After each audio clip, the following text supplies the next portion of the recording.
Dr. John writes again here with part 2. So we're going to start with the basics. What are the ingredient labels on broccoli? Pretty simple, right? It's just broccoli.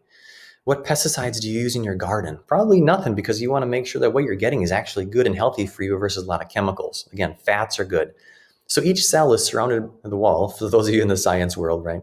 The cell wall is basically made of fats. And what happens when there's a lot of bad fats over time, that starts to be that cell wall, which changes everything from the pumps, the the sodium potassium pumps, and how healthy that cell is. So bad ones, margarine, canola, safflower, sunflower, trans fats. Again, stay away from those partially hydrogenated ones. Again, heart disease, diabetes, they're actually endocrine disruptors. In other words, what that means is it actually messes with your normal hormone signaling inside your body. I think that works for your reproductive system and your thyroid and everything else. It's really dramatic. So I want everybody to start being aware of that.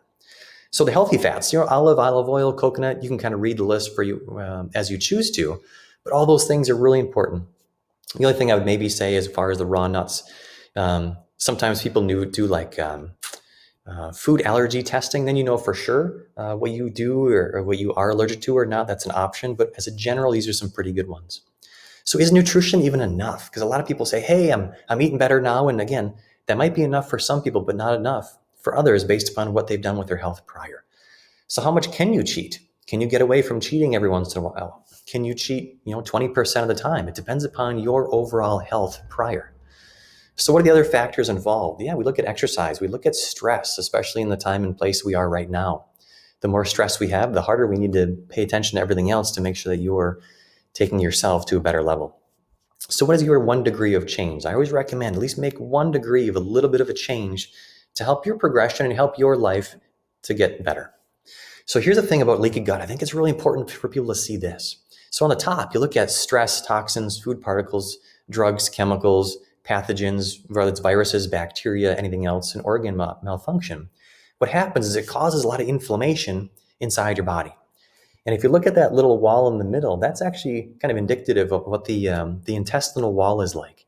And what most people don't realize, it's only 1 cell layer thick. It's not like your actual skin where there's layers upon layer upon layer. It's only 1 cell layer thick. So when there's a lot of inflammation, it creates cracks and therefore leaky gut. So what happens is that a lot of the toxins, whether it's chemicals, viruses, bacteria, things get through that wall, and therefore your body attacks it because the immune system attacks things that it's not supposed to have outside. So again, you get food intolerances, allergies, all those kind of things. But then we start looking at immune issues as well, but it's all connected. Who doesn't like talking about stool, right? So this is a good little thing to see, partly at least, how your digestive tract is working. You want your stool realistically to look between type 2 and between 3 and 4. It should be roughly about a foot a day, right? Crazy things to talk about, but really important to see what is your body doing. So we look at grocery shopping, action steps. Where do you go? There's a lot of places. We love Il Rotrovo. There's going to have a lot of good things there, but all those places have really good varieties and things that you want. When you go shopping, shop the perimeter, right? That's where all the refrigerated things are. Again, the stuff in the middle, basically, it can last for decades and decades, so you probably don't want that in your body much. So we look at quality, really important. Again, grass-fed, pasture-raised, no hormones. Again, there's a lot of tons, sorry about that. There's a lot of great local sources, farmers market, a lot of great farms locally. And the cool thing on the bottom, if you buy something from a store, look at the produce labeled itself.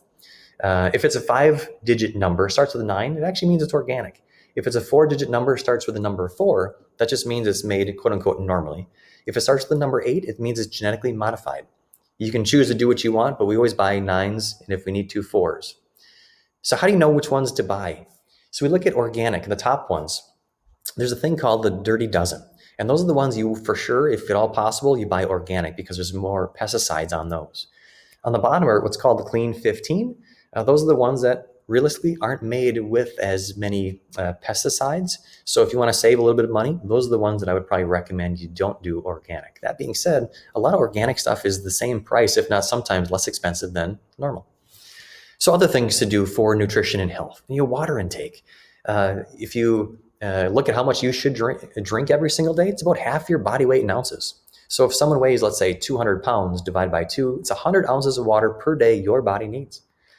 What I would also add in then too would maybe add some lemon in, or also some sea salt or Himalayan salt to make sure you're getting the minerals as well. Again, same thing with